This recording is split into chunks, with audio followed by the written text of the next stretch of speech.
Antes de comenzar Código Azul, te invito a seguir a Sillonify en las redes sociales para conocer todos los modelos, dentro de los cuales está, por supuesto, los sillones que utilizamos en Código Azul. También seguí a las redes de Policía Federal Argentina para enterarte de todas las novedades. Bienvenidos a otro episodio de Código Azul, el espacio de la Policía Federal Argentina, donde conocemos la historia de los hombres y mujeres de la institución que escriben las páginas más importantes. Hoy vamos a hablar de ciberdelitos y estamos con una verdadera especialista en la materia, el comisario inspector Sandra Moreno. Sandra, ¿qué tal? Muy buenos días, buenas tardes, buenas noches, ¿cómo estás? ¿Qué tal? ¿Cómo te va? Gracias por la invitación. Bueno, jefa del Departamento Ciberdelitos de la Policía Federal Argentina, una área totalmente sensible y que tiene injerencia en un delito que es transnacional. Sí, yo soy jefa de una unidad que está hace 30 años, que fue evolucionando y tenemos grandes desafíos, que es el avance de la tecnología. Y con el avance de la tecnología el gran desafío es cuidar cada vez más a los ciudadanos, porque están vulnerados continuamente por todas las amenazas que hay en Internet. De las unidades que yo tengo, en especial tenemos una que es investiga todos los delitos donde son vulnerados los derechos de los niños, niñas y adolescentes. En especial, y el 80% lamentablemente de los casos, es el de abuso sexual en Internet. Con lo cual tenemos una misión doble, no solamente el de cuidar el derecho del ciudadano, sino también de proteger a esa parte de la sociedad que es la más vulnerable que tenemos. ¿Cómo es trabajar desde hace tanto tiempo para proteger la integridad y sobre todo los derechos de los chicos? Y la verdad que fue una tarea muy difícil. A mí me dejan cargo de esta unidad a partir de que ascendí a oficial jefe. Una unidad que empezó a crearse de a poquito con personal que era nuevo, chicos nuevos de la escuela, tanto de suboficiales como de oficiales, chicos que vos no solamente tenías que enseñarle qué era estar en una institución, cómo trabajar e investigar los delitos, de qué se trata la función policial, sino también tenías que concientizarlo de lo que estábamos trabajando, que era un delito muy específico del tema de la protección de los menores de edad. Es una unidad donde los chicos tienen que profesionalizarse, tuvieron que hacer capacitaciones, yo tuve que hacer capacitaciones. Imagínate que los de nuestra edad no estábamos muy acostumbrados a la tecnología. Cuando a mí me dejan a cargo de una unidad que es totalmente tecnológica, tuve que realizar mis capacitaciones, pues solamente tenía un Facebook. Tuve que aprender a qué había en la virtualidad, qué herramientas yo tenía que saber para poder realizar la función y también darle ese motivo especial a los que trabajaban conmigo de ponerse, como decimos en la jerga policial, ponerse la camiseta de la unidad. Si bien no solamente trabajar como funcionario policial, sino sentir eso que es ser funcionario policial, y para poder abarcar el tema de los niños, que tiene un contexto muy distinto a todos los otros delitos de quizás que es contra la propiedad o contra algún otro derecho de libertad de un individuo mayor de edad. Cuando estábamos charlando un rato antes de empezar a grabar, me decías, cuando yo llegué, la unidad perseguía la explotación, el abuso sexual infantil. ¿Cómo con las nuevas tecnologías se fue resignificando la función de las unidades, ¿no? Y ahora abarcan un montón de otros delitos que se fueron constituyendo a raíz del surgimiento de las redes sociales, por ejemplo? Claro, cuando yo te empecé a decir que esto ya tiene más de 30 años, cuando se creó esta unidad, se creó porque el delito más visible en ese momento era el de distribución de material de abuso sexual infantil por Internet. Cuando yo llego a la unidad me encuentro ya en menos de un mes de que no solamente trabajábamos estos delitos, sino también trabajábamos el delito del grooming, que es el del acoso de los niños en Internet, la captación en Internet, y es el paso previo también a la trata de personas. Y también trabajamos delitos de discriminación, de amenazas, con lo cual tuvimos que cambiar el foco del objetivo de la unidad. Y también tuvimos que adecuarnos a leyes internacionales, a la forma de trabajar de otros países, con lo cual también tuvimos que incorporar la parte internacional. Ten en cuenta que todos los delitos tecnológicos, la trazabilidad de los delitos es la tecnología, y la tecnología tiene una transversalidad. Quizás vos tenés unos menores de edad damnificados en la Argentina, pero los abusadores sexuales en línea están en otros países. O quizás tenés un abusador acá en la Argentina que tiene 10 víctimas en distintos países, más trabajar con las empresas que tampoco son de la Argentina. Entonces tuvimos que empezar a trabajar con convenios, con tratados y con redes internacionales de policías de otros países para poder combatir este delito que es a nivel mundial. ¿Cuánta visibilidad tienen en la República Argentina los delitos contra la niñez y adolescencia? Desde hace 10 años ha crecido muchísimo la visibilidad de estos delitos. Desde pandemia ha crecido muchísimo. Nosotros en pandemia hemos crecido un 300% de la actividad en Internet. Los chicos cada vez están más accesibles a distintos dispositivos móviles. Antes uno decía, investigamos a alguien que está detrás de una computadora. El menor de edad quizás estaba en una computadora en tu casa, donde vos lo veías. Hoy en día con los teléfonos móviles están 24/7 vulnerados en el lugar Internet. más inseguro del planeta. Tal cual. Viste que vos antes quizás decías, uy, yo tengo que... En nuestra época, cuando éramos chicos, nuestros padres quizás decían, tengo temor que mi hijo cuando sale a la calle le pasa esto. Hoy no es así. Hoy quizás están dentro de la habitación y es donde tienen más el riesgo de ser vulnerados sexualmente que estando quizás en la calle jugando con sus amigos o en un club. Antes de seguir con la nota, te invito a ingresar a fmfederal.com. Conocé el streaming de FM Federal 99.5. También, como cada semana, gracias a Sillonify, que nos pone los sillones para Código Azul. Visita el showroom en Caballito. Entrá a www.sillonify.com.ar para conocerlos. ¿Cómo fue tu carrera? ¿Cómo llegaste a la Policía Federal? Bueno, yo apenas salí de la secundaria, decidí ingresar a la institución. A mí siempre me gustó, que uno a veces lo ve en distintas series y demás, el tema de trabajar contra los delitos. Siempre tuve esa situación de querer estar investigando, pero siempre con comunidades vulnerables. Siempre me enfoqué en menores, me enfoco mucho también en mayores de edad, que son otras partes también muy vulneradas. Nuestros mayores de edad están vulnerados en Internet muchísimo con las estafas virtuales y demás, porque también trabajamos esos delitos, y con la discriminación también de la discapacidad. Yo en mi familia tengo gente discapacitada, entonces también tengo ese corazón de quizás defender toda esa comunidad vulnerable.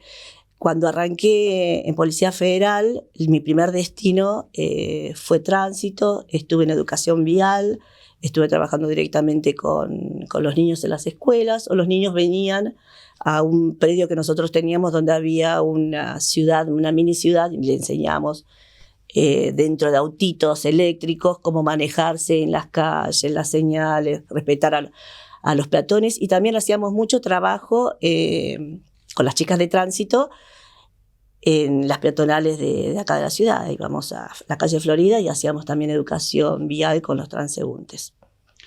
¿Cómo fue ese tiempo, ese primer tramo de tu carrera trabajando con los niños? Y la verdad que es algo que te va llenando día a día.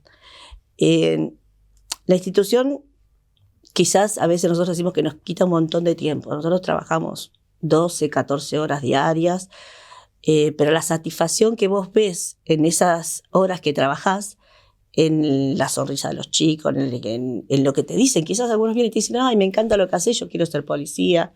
En un futuro, esa satisfacción es lo que quizás te compensa todo el sacrificio que hace un policía a nivel familiar, trabajando acá en la institución. 37 años de policía, muchos de ellos trabajando con niños. ¿Cómo fuiste viendo la progresión en el tiempo de los delitos contra los niños y la vulnerabilidad de los chicos? Yo creo que es el problema que hoy tenemos un poco es la sociedad misma. Quizás nosotros como sociedad, hoy en día hasta el núcleo familiar, que mamá y papá trabajan, no tienen el 100% de quizás acompañar a los chicos, y con esto de no dejar fuera de la virtualidad a los niños y comprarles un celular ya a los 8 años, esto hace que sea exponencial el riesgo que tienen los chicos que antes no lo teníamos. La situación que los padres quizás desconocen las redes, no nos interesamos realmente qué es lo que ven nuestros hijos, eso también es un riesgo que incrementa la actividad que nosotros hacemos. Cuando vienen los niños los padres vienen con los niños a denunciar a la dependencia que estamos nosotros, cuando un poco charlamos con los padres, nosotros nos damos cuenta que hay que hacer un trabajo grande con los padres para poder acompañar a los niños. En las escuelas nosotros, institucionalmente, hacemos trabajos en las escuelas, pero es un trabajo en conjunto que no es solamente acompañar a la escuela, sino también tiene que seguir el acompañamiento con los padres. La División de Delitos Cibernéticos contra la Niñez y la Adolescencia, lo que tiene quizás de diferencia con cualquier otra dependencia policial, nosotros tenemos un grupo interdisciplinario que está compuesta por abogados y psicólogas. Las psicólogas, la función primordial que tienen es la atención del menor de edad. Cuando los padres vienen con los menores de edad a la unidad, los menores no son entrevistados por la policía, sino que son entrevistados por las psicólogas. Y la entrevista se basa en saber en qué situación emocional se encuentra el menor de edad después de pasar o estando pasando en la situación del abuso sexual en Internet. Y también le dan las herramientas a los chicos de entender, porque muchos de los chicos se sienten culpables por haber caído en esa situación, por más que los padres le dijeron no hables con extraños en Internet, y tienen también temor de que los padres los castiguen. Entonces tratan de hacer un abordaje muy, muy importante, de hacerlos entender a los menores que ellos son víctimas, y le dan las herramientas para salvar ese proceso de culpabilidad y de temor que tienen los menores de edad. Después hacemos una entrevista integral con los padres para explicarles la situación y para que ellos no revictimicen a los niños, que la mayoría de las veces hacen eso, o que no los castiguen, porque también es importante que los padres entiendan que la comunicación, que es lo que decía antes, es lo primordial. Si vos tenés una comunicación con tu hijo y te interiorizás y te sentás, aunque sea 10 minutos todos los días a charlar, ¿qué hiciste? ¿Qué estás jugando? Tratar de participar con ellos, ellos te van a venir a contar cualquier situación que sufren en Internet. Si no tenés esa conectividad, los chicos no te lo van a contar. ¿Cómo es el trabajo conjunto que hace la Policía Federal Argentina con Grooming Argentina, una ONG muy reconocida aquí a nivel nacional? Sí, nosotros hace unos años pudimos darle un plus a la función de la institución y empezamos a trabajar con distintas ONGs. La ONG más importante de Argentina es Grooming Argentina, con lo cual tenemos un convenio y ellos son una línea de denuncia a nivel nacional. Y reciben toda esta denuncia y nos derivan a nosotros. Trabajamos también en prevención con ellos. Y a su vez ellos también tienen unos convenios con otros países, con 50 países más, con lo cual todo aquello que viene de otros países ingresan por Grooming Argentina y es derivada a la Policía Federal.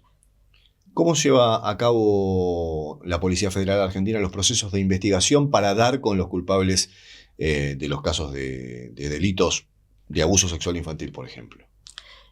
Y depende de qué casos, porque tenés casos que quizás depende de la red, de qué red involucrada, qué red social está involucrada en la maniobra delictiva, depende si es un caso de grooming, no es lo mismo que un caso de distribución. En el grooming vos ya tenés la víctima, con lo cual tenés que trabajar sobre la víctima y a su vez tratar de sacar información o del análisis de los dispositivos móviles o de las redes, tratar de ver quién es el usuario que está del otro lado. Hay que acordarse que los delitos en Internet, vos no estás trabajando no estás investigando una persona, sino que estás investigando un usuario. Con lo cual es mucho más difícil, porque la tecnología te permite tener un anonimato. Podés conectarte de una red de Internet que quizás ni siquiera es de tu casa o de Wi-Fi, y dependemos mucho de la información de las otras empresas, que las empresas son del exterior. Gracias a Dios, con las empresas tenemos convenios internacionales que respetan y le dan la prioridad al menor de edad, con lo cual todo lo que se trabaja con menores de edad a nivel mundial se trabaja en forma urgente y con prioridad. Y toda la información que uno le solicita, sí se la dan. A lo largo de tantos años de trayectoria como policía y específicamente trayectoria en el campo de la niñez y la adolescencia, ¿cuál fue el caso que te tocó investigar o trabajar que más te impactó, el más difícil de llevar adelante? Hay casos que uno nunca se olvida. Este delito es muy cruel para lo que investigamos. Yo he tenido varios casos donde no solamente era un abuso, sino también había como una vulneración física, pero demasiado, con fuego, con cosas muy, muy feas de ver. Hay que entender que nosotros lo que investigamos son fotos y videos que circulan en Internet. Y cada foto y cada video hay que verla de forma minuciosa. Hay que escuchar el video desde el principio al fin. Hay que ver todo el entorno de esa foto y ese video como si fuese una escena de crimen, para poder tener un indicio de descubrir cuál es el lugar de conexión donde se está haciendo ese abuso, para poder rescatar a ese menor de edad de esa vulneración. Entonces es muy cruda la situación. Y bueno, uno de los casos más grandes fue ver esa situación, que no solamente de abuso, sino también de lesiones físicas que hacían a bebés de 3 años. Después también otro caso que es todo lo contrario y que a mí quizás me llena el alma, es haber intervenido directamente en situaciones donde venían un menor de edad, todo encapuchado, adolescente, que había sido abusado sexualmente en Internet. Cuando nosotros hablamos de abuso sexual en Internet, no es solamente decir que son charlas, también pasan situaciones que obligan a abusarse a los menores de edad, o a veces obligan a abusar a otros menores del entorno familiar, por todo virtualmente. No es solamente un abuso psicológico, sino también es un abuso físico. Este menor de edad ya había pasado las 2 etapas, el psicológico y el físico. Vino engañado por la mamá y la tía a la unidad. Era en invierno, venía con una capucha. Él no quería saber nada con esta situación. Se negó totalmente a hablar con la psicóloga. Yo tengo hijas que hoy en día tienen 30 años, pero siendo adolescentes tenía muy buen vínculo tanto con ella como con las amigas. Entonces tengo una empatía muy, muy buena con los adolescentes. Me lo llevé. Nosotros estamos en un predio donde está la policía montada, la Policía Federal. Me lo llevé al lado de las caballerizas, empezamos a hablar. Yo ya había hablado con la madre, me dijo que el nene tenía perro, le encantaban los animales. Entonces empecé a pasear con él, me senté en un costado, lo llevé con los caballos y fuimos creando ese vínculo de empatía que empezó a abrirse. Empezó a contarme toda la situación que había pasado, se sacó la capucha y empezó a decirme toda la historia, y a su vez otra historia que venía arraigado, que había fallecido un hermano, con el cual quizás todo ese contexto a él lo obligó a no encontrar la contención familiar, buscar la contención en Internet con un desconocido que terminó abusando de esa confianza con el menor de edad. Cuando vuelvo, que ya vuelvo con las tías que ya habían hecho la declaración en la faz judicial, y ven al menor de edad, va y abraza a la madre, abraza a la tía. Y cuando se van, terminan, obviamente la tía se pone a llorar, la madre se pone a llorar, y él cuando se va dice: me encantaría trabajar acá y hacer lo que hacen ustedes. Eso creo que un poco cierra el por qué estamos haciendo todo esto. Hoy, 37 años después de entrar a la escuela de cadetes, ¿qué le dirías a esa Sandra que terminó el colegio secundario? ¿Le dirías que vale la pena el camino recorrido? Sí, tal cual. O sea que cuando vos entras a la escuela de cadetes, en el ingreso vos tenés un cartel inmenso que dice: entrar para aprender, salir para servir. Es algo que vos ves los 3 años todos los días. Y yo personalmente siempre, cuando hago algo en mi vida privada y más la policial, siempre trato de hacerlo con la convicción de lo que yo quiero, a dónde quiero llegar. Y yo sé que yo llegué a ese cartel porque yo me siento que estoy haciendo algo a la comunidad. Yo me voy satisfecha. De que muchos de los chicos que trabajaron conmigo llevan un poquito de Sandra adentro de ellos. ¿Cuál es el legado que dejás en tu equipo de trabajo? El legado que dejo, a vez de ser buenos profesionales, son buenas personas. Yo a todos los chicos siempre les digo, porque imagínate que esta situación de vulneración sexual que tienen los niños es una vulneración sexual que no solamente ataca a los niños a nivel sexual, sino que le va quitando todo lo que tiene que vivir de la infancia. Toda la felicidad que debería tener un niño ya no la tienen, porque empiezan a autoaislarlo de la sociedad misma, a autoaislarlo de la familia, y no viven la infancia que tienen que ser. Entonces yo a todos los chicos les digo, ustedes el objetivo es devolverle la infancia robada a cada menor de edad. Y creo que ese es el legado.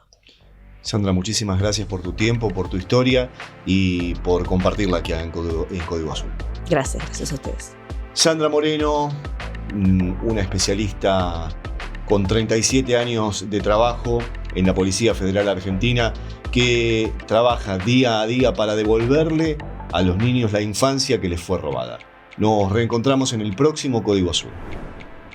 Los sillones que usamos todos los jueves a las 18 en Código Azul están en el showroom de Sillonify. Entrá en www.sillonify.com.ar para conocerlos. También agradecemos, como siempre, a todos los que se están sumando al streaming de FM Federal 99.5. Entrá a fmfederal.com para conocer la nueva programación de la radio.